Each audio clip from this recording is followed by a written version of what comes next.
Day here in the Somnium Metaverse. You can see that I'm enjoying myself in this beautiful park next to the city center, which is over there. You can see the planetarium, you can see arcade hall, you can see lighthouse there. You can see a lot of beautiful 3D art pieces in this park. There's also beautiful music. I hope you can hear. It's a little bit low, but it's just to give us a little bit different feeling for this otherworldly park in otherworldly place. Yes, you can see it's really beautiful. There's a lake. There's some sort of waterfront property there. There are mountains and all kinds of beautiful things. It's also a park, and there are some animals, so you can explore that. There's Liberland embassy here as well. So now let's speed it up a little bit and walk to the studio where all the action is going to be. Here's the villa that discussions and fireside chats are held, and this is my studio. So let's take a seat, start this virtual browser, and let's put the man of the hour, Dr. Martín Raskovsky, to the screen, and let's invite him to talk with us, to introduce himself, and let's have a chat. Martin, hello. Hello, yes. Hello there. This is Martin Raskovsky. Thank you very much for giving me the chance to present myself. I have been a photographer all my life, well, since I was 9 years old, when I started to develop black and white photography in a dark room that I developed that I built in the bathroom of my parents' house. 9 years old, photography started, and it has never left me. But I grew up as a scientist in my profession, as a software engineer, PhD in computing science, which occupied part of my time, and the other part I always dedicated to photography. It's only recently, the last 6 years, that I left completely computing science and dedicated myself to the world of art and photography.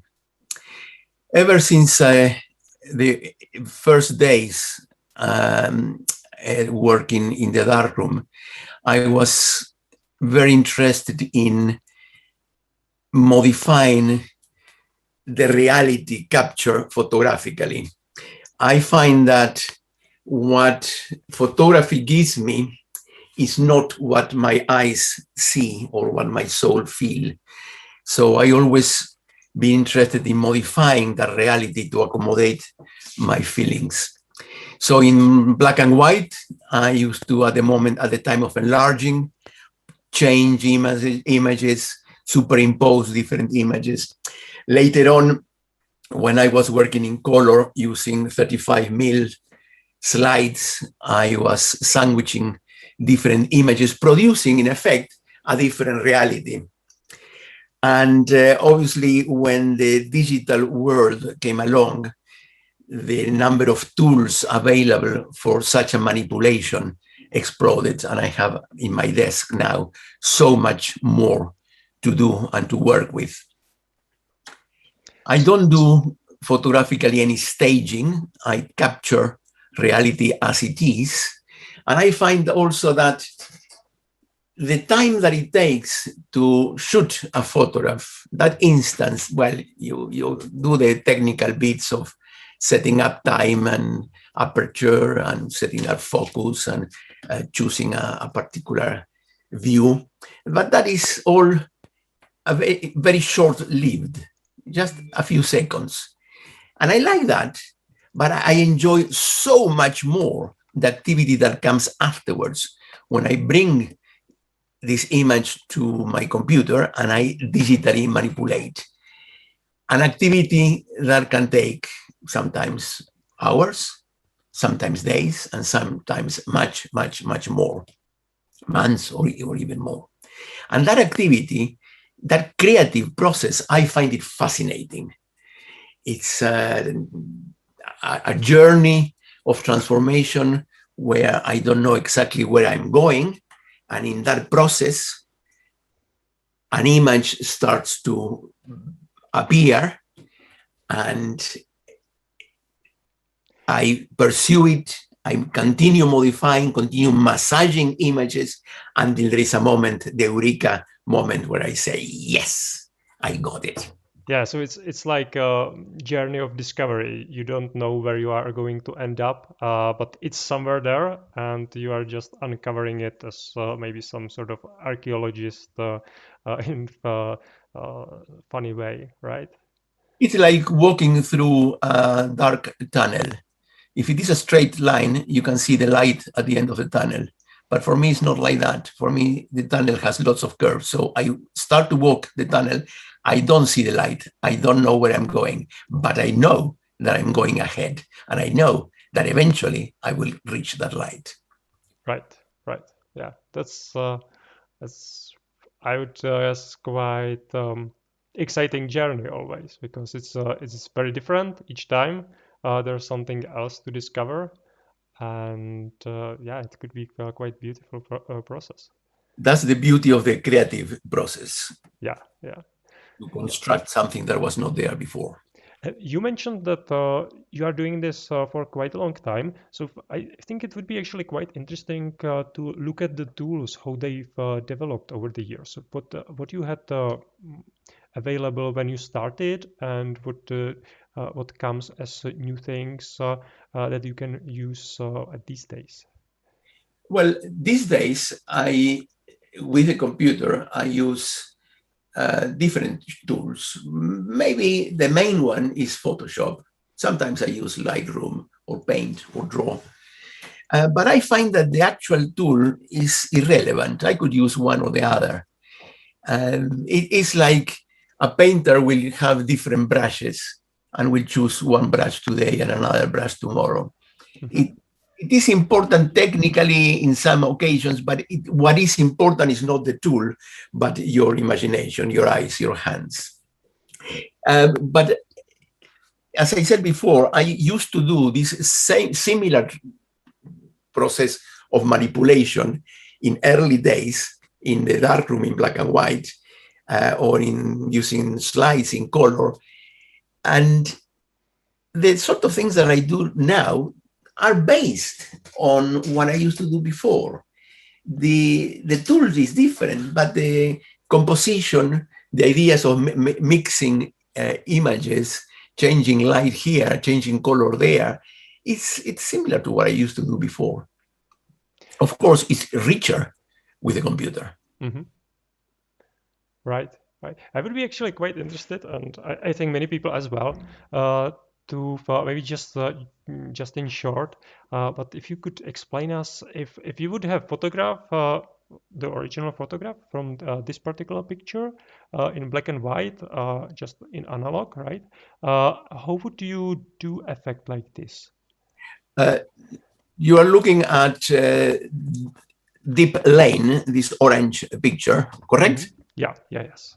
It is based on, there are 3 images there that have been composed.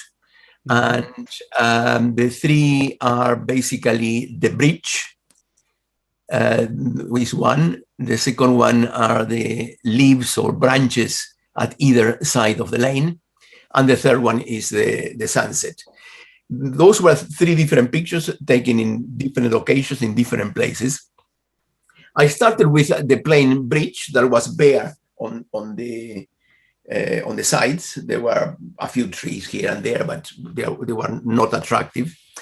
And I experiment using, first trying to transform those original trees. I was trying to give it movement, to give it the idea that wind was blowing. Mm-hmm. And in this case, I tried several things with the original trees in there, and that was not successful. So I dig in my archive of images, and I came across different leaves which I pasted together. There are different, and it's not just one. And similarly with the sky, which was this image was originated in a place in England, in the Somerset Levels, and as it tends to be in England, it was a grey sky, boring. So I brought a sunset that was taken in a beautiful island in the Canaries, in La Gomera. I brought the sunset, which helped to produce the orangey effect that was exported to the rest of the picture. Yeah, the colors work very nicely there. Yeah, that looks that's one of the most attractive and most difficult bits, which when you are merging different, composing with different images, which is to give it a color palette which is homogeneous, so that it doesn't really look as you pasted from different images. Yeah, for me, I could maybe imagine that the sky would be added, but I really thought that it's that there's this, that it's not actually a bridge, that it's just a pathway through this I don't know, marsh or something maybe. But yeah, I didn't imagine that there was water. There are different tricks to make it look real. I don't know if it is noticeable at the bottom left on the side of the bridge. You can see bits of the trees which come inside the bridge. Perhaps it's too small to notice. Or on the right-hand side, on the middle vertical piece of wood, you also see bits and pieces of the wood coming in. All of that has been painted, painting through by lifting existing pixels in other areas. So no tricks that trying to convince the reader that this is real. But in effect, what I mainly get as the most common question that I receive is this a photograph or is it a painting? And that is a fantastic achievement when people don't know what you're presenting. Yeah, this it's quite rare. Well, this happens quite rarely, but with really good artists, it's there, and it works both ways. That some do photograph and make it look almost, or like that you don't know if it could be actually modeled. And some people do models that look so well that they could be photographs, and you really can't distinguish the difference, and that's quite something.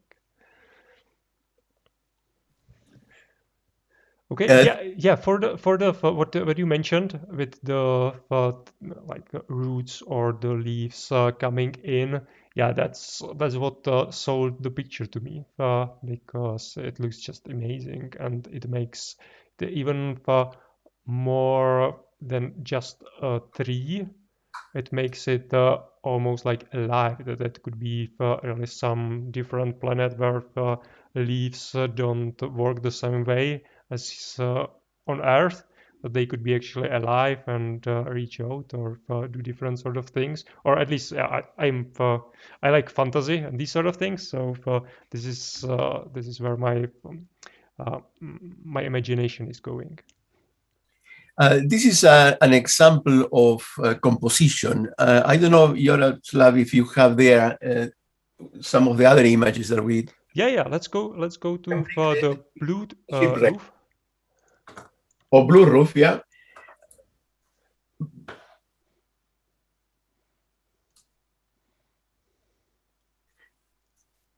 Blue roof is an example of one image. I have not done any composition here. The story is that I was walking through a wood where I went a particular week where the bluebells were supposed to appear that particular. Bluebells are beautiful flowers that have a very short life of a week.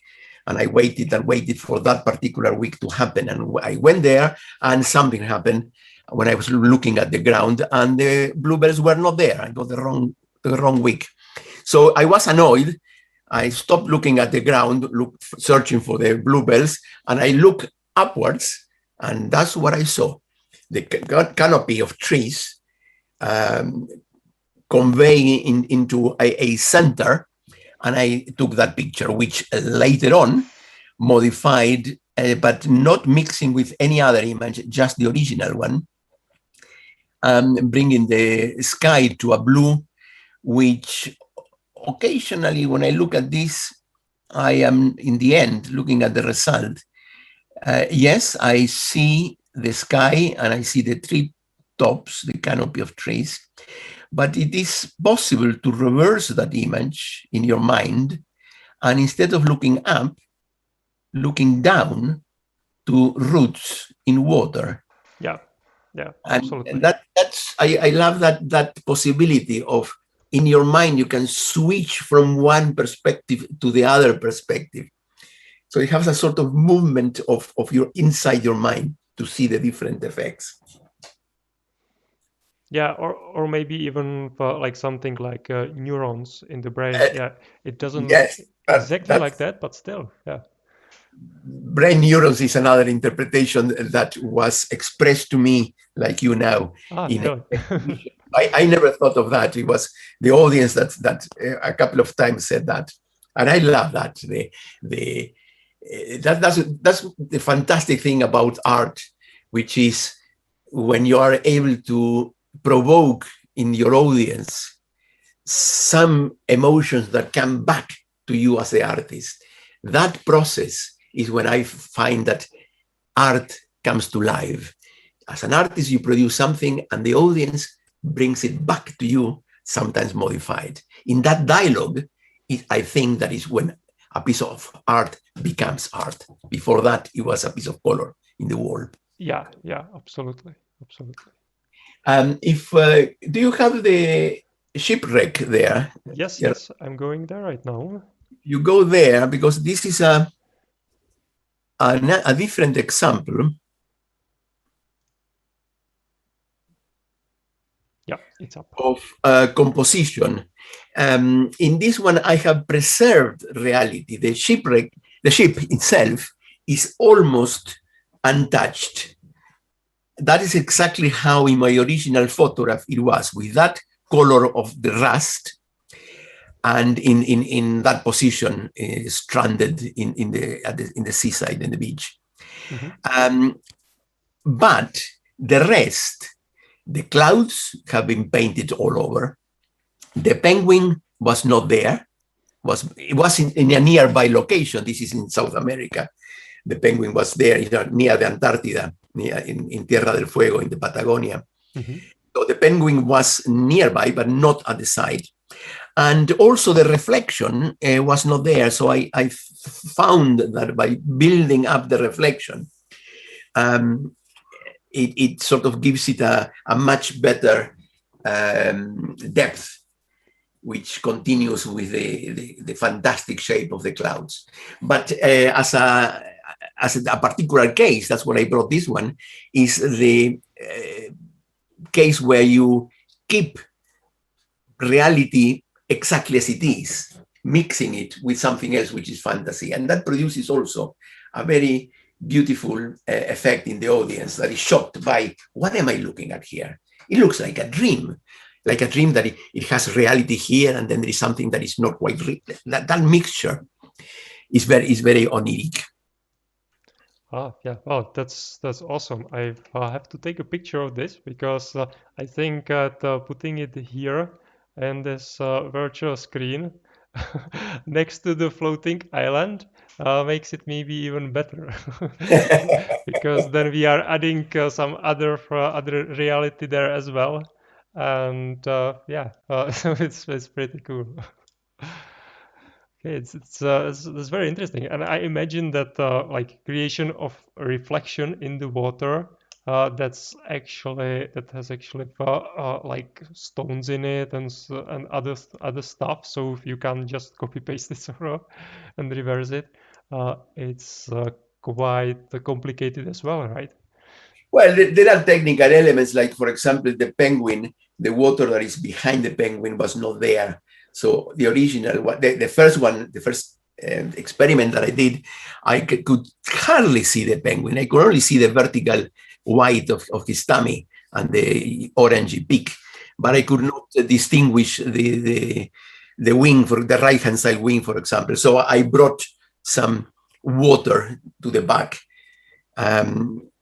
And that makes the penguin stands up. So these are different, not techniques, but ideas that come out of imagination of how to make things match what is intended. It's very playful way how to create art. That's for sure. How long does it take to create like a picture like this? This one probably took about a week. Not of continuous work. I very rarely work with only one. I can easily get bored with one, so I switch from another. But there is one case of one image that I don't think that you have it here, unless you do. It's called Mermaid. Oh, we have a little bit of time. My website is Mermaid 2. Yeah, let's go there. In which category is it? While you search for it, I'll tell a bit of the story. Mermaid started as a 35 mil slide. There it is. Yes. Which one? Yeah, this one. The second one. Yeah, I have it. It started as a 35 mil slide, a picture that I took on vacation in Portugal with some friends. And it was this beautiful lady, very young, very beautiful. And I took a picture of her just stepping into the water, into the sea.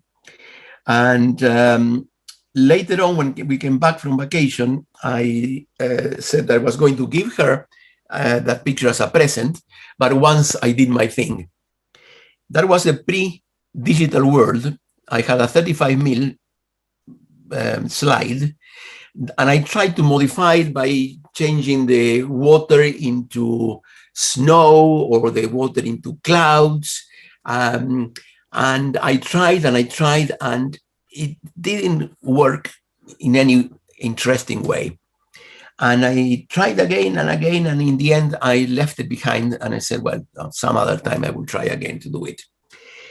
Years passed, digital world came along, and at some point I remembered that picture, and I went back to it, and I tried again and again to change the water into clouds or the water into snow, and it didn't work. And I tried, and as I was doing it, I started to paint the water coming up to her body, and all of a sudden, I saw a mermaid emerging from the water, and that's how Mermaid was born. But this was many, many, many years later. So the original present that I have promised did not materialize. And it was only a couple of years ago that while celebrating my friend's birthday, I printed this picture and I brought her the present. And this time, what used to be the young lady was now surrounded by her grandchildren. Oh, so that's beautiful. It took about 30 years to produce. Wow. Oh, that's a really special picture then.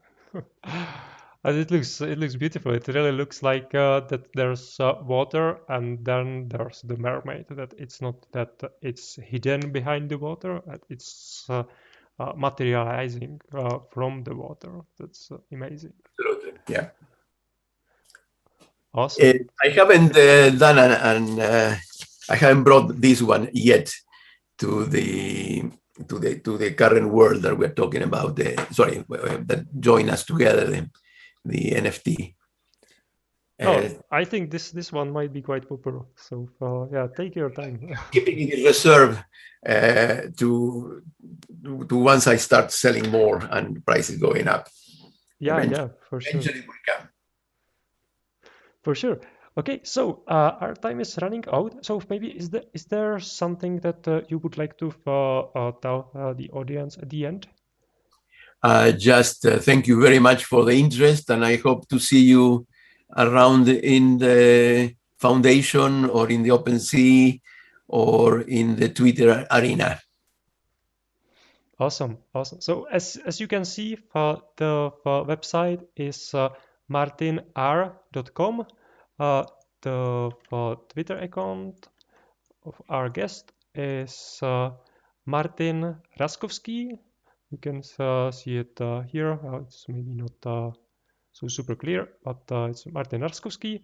And yeah, definitely check out his foundation page. Those are the last three images that we went through in more detail.